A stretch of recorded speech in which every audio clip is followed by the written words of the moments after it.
Hello दोस्तों, welcome to my channel. Please like, share and subscribe my channel and hit the bell icon for more videos. ये है सिया। सिया के दो बेटे हैं, राज और ओम। राज स्वभाव से बहुत ही अच्छा है।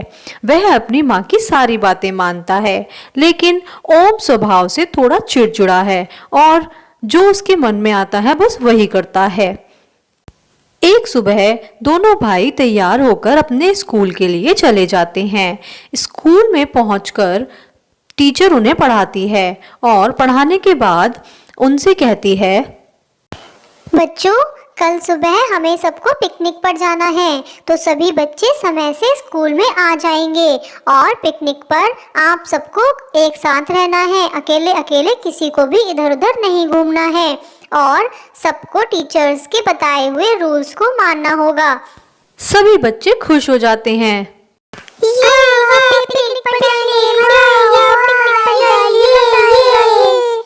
अगली सुबह राज कहता है, माँ, हम पिकनिक पर जा रहे हैं, आप अपना ध्यान रखना, हम जल्दी ही वापस आ जाएंगे। ठीक है बेटा, जाओ, अपना और ओम का ध्यान रखना। और हाँ, सभी बच्चे एक साथ रहना, कहीं भी अकेले मत जाना तुम दोनों। और किसी भी अनजान से कोई भी खाने पीने की चीज़ मत लेना, और जो चीज़ तुम्हारी नहीं है उसे छूना मत। उनकी माँ उन्हें समझाती है।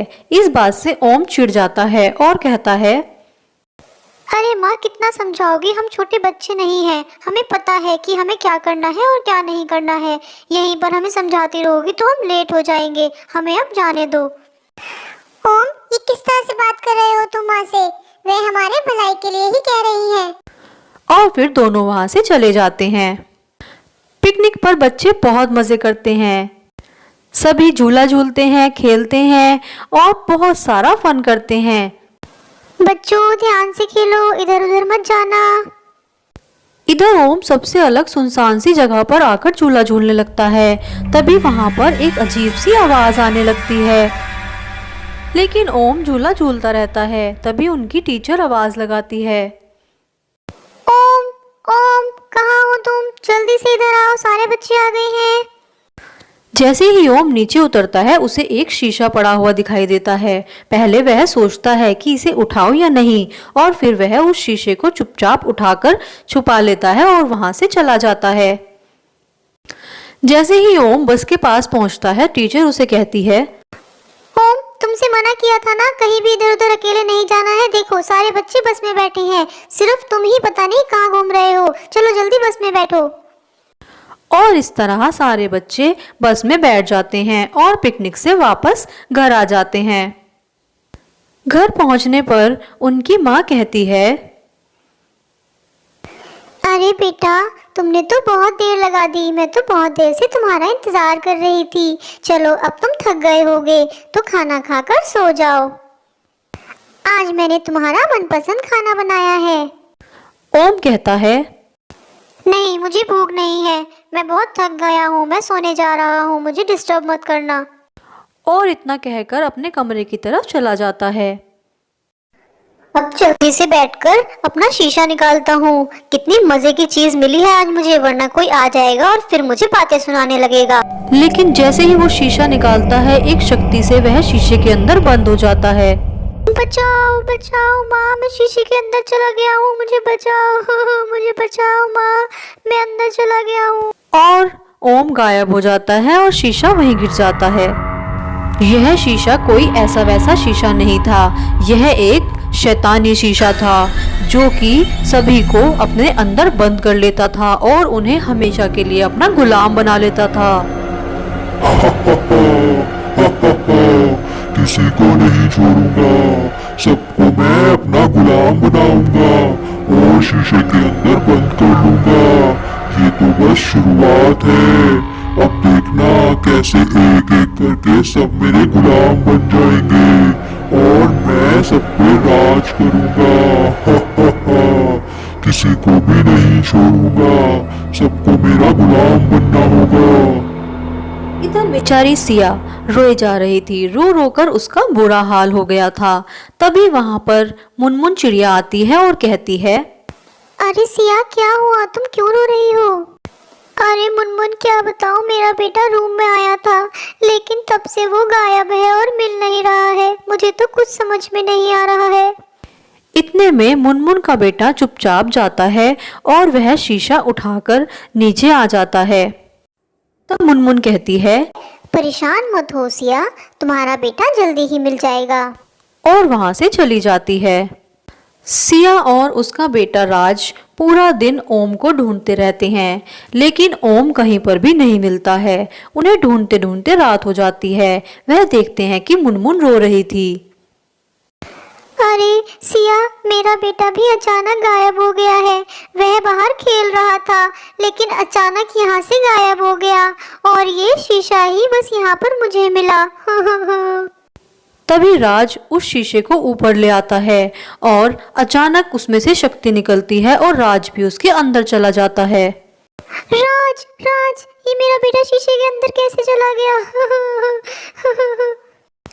अरे इसका मतलब मेरा बेटा भी शीशे के अंदर चला गया और ओम भी शीशे के अंदर ही होगा। अब हमें योगी जी के पास जाना होगा, वही हमें कुछ बता सकते हैं। और फिर सभी योगी जी के पास जाते हैं। योगी कहते हैं, मैं जानता हूँ तुम लोग यहाँ पर क्यों आए हो, लेकिन इस समय यहाँ आने का कोई फायदा नहीं है।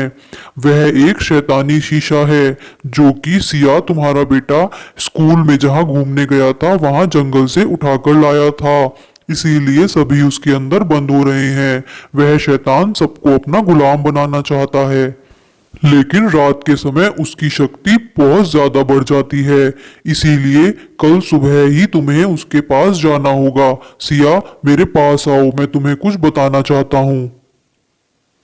मैं अपने बच्चों के लिए कुछ भी करूँगी। फिर वह सिया के कान में कुछ बातें बताते हैं और सिया को एक चमत्कारी कुल्हाड़ी देते हैं और कहते हैं, सिया, ये लो, ये लॉकेट तुम्हें कुछ समय के लिए उस शीशे से बाहर रखेगा, लेकिन हाँ ध्यान रखना, तुम्हारे पास कुछ ही समय है। जो मैंने तुम्हें बताया है वह ध्यान रखना। अगली सुबह सारे पक्षी और सिया एक जगह इकट्ठे हो जाते हैं। सिया कहती है, आप लोग चिंता मत कीजिए, मैं पूरी कोशिश करूंगी कि मैं अपने और आपके बच्चों को उस शीशे वाले शैतान के चंगुल से छुड़ा सकूं। और इतना कहकर वह शीशे के अंदर चली जाती है और गायब हो जाती है। शीशा नीचे गिर जाता है और सिया बाहर आ जाती है। ओम, ओम, राज, मैं तुम्हें बचा लूंगी बच्चों। पहले खुद को तो बचाओ, तब अपने बच्चों को बचाना। तुम्हारी इतनी हिम्मत कि तुम मेरे शीशे से बाहर आ गई, लेकिन तुम बच नहीं पाओगी और तुम्हें भी मैं अपना गुलाम बनाऊंगा। ये लो। शैतान अपनी सारी शक्तियां सिया के ऊपर छोड़ता है, लेकिन लॉकेट की वजह से वह उसका कुछ नहीं बिगाड़ पाता। तब गुस्से में कहता है, तुम इस तरह नहीं मानोगी, ठीक है, मैं तुम्हारे बच्चों को ही मार दूंगा। ये लो। और शीशे के अंदर जाने लगता है। नहीं, मेरे बच्चों को छोड़ दो, उन्होंने तुम्हारा क्या बिगाड़ा है? तभी सिया को योगी जी की बात याद आती है। सिया, जैसे ही वो शैतान शीशे के अंदर जाएगा, तुम ये चमत्कारी कुल्हाड़ी लेकर वहां पर दीवार है उस पर मार देना और वहां पर सूरज की रोशनी से ही उसका अंत होगा और तुम जल्दी ही शीशे के अंदर चली जाना। नहीं नहीं, ये तुमने क्या कर दिया? नहीं, बचाओ बचाओ। और चारों तरफ आग लग जाती है और शैतान मर जाता है। इधर वह शीशा भी टूट जाता है और सभी पक्षी धीरे धीरे उसमें से बाहर आने लगते हैं और वह शैतानी शीशा जल जाता है। माँ, मुझे माफ कर दो। आपने मुझे मना किया था किसी भी चीज को छूने से, लेकिन मैंने वो शीशा उठा लिया और आपको बताया नहीं। मेरी वजह से सब परेशानी में पड़ गए, मुझे माफ कर दीजिए। और दोनों बच्चे अपनी माँ के गले लग जाते हैं। योगी जी कहते हैं, सच कहते हैं, माँ की शक्ति के सामने कोई भी टकरा नहीं सकता। तुमने इस समस्या का समाधान बहुत ही साहस और हिम्मत से किया है सिया। आपका बहुत बहुत शुक्रिया, आपकी वजह से ही आज हमारे बच्चे हमारे पास आए हैं। तो देखा दोस्तों आपने, किसी भी अनजान चीज को हमें नहीं छूना चाहिए और हमेशा अपने बड़ों की बात माननी चाहिए। दोस्तों अगर आपको वीडियो अच्छी लगी है तो वीडियो को लाइक करें, चैनल को सब्सक्राइब करें, इससे हमें मोटिवेशन मिलता है। Thank you.